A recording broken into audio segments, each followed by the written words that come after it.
What is light? Normally, when we use the term light, we are referring to a type of electromagnetic wave that stimulates the retina of our eyes.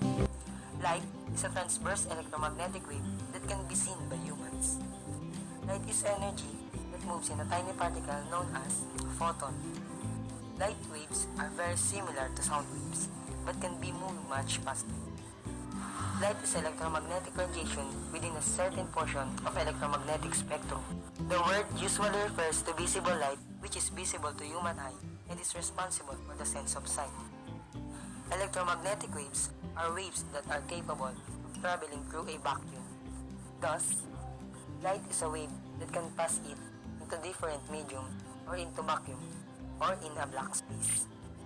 Visible light moves at more medium wavelength. That is why we can see it. But, even visible light has many different wavelengths within it. Every kind of light moves at a certain wavelength. Each wavelength is laid out on a chart. It would create what is called the electromagnetic spectrum. Within the visible light of electromagnetic spectrum are still more wavelengths. Each wavelength is perceived by our eyes as a different color. The shorter wavelengths of visible light are violet, we might call them purple. Then, the wavelength gets longer and longer. The visible light changes in color to blue, green, yellow, orange, and finally the longest, which is red. Most light that we see, like sunlight or light from a light bulb, is actually a mixture of all of the visible light wavelengths. The visible spectrum of light is often mixed together in what is called white light. We doesn't each of the colors when they are mixed together.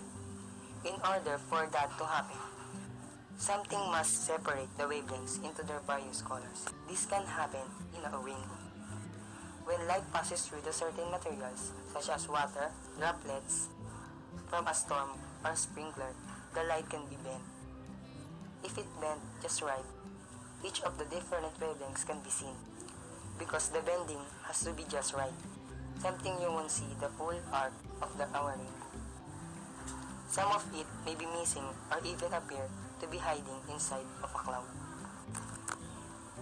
The colors in a rainbow appear to be red on the top of the progress down through orange, yellow, green, blue, indigo, and violet.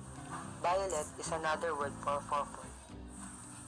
Many scientists argue that there really isn't indigo in a rainbow, but tradition has it that colors spell out easily remembered name, Roy G. Bibb.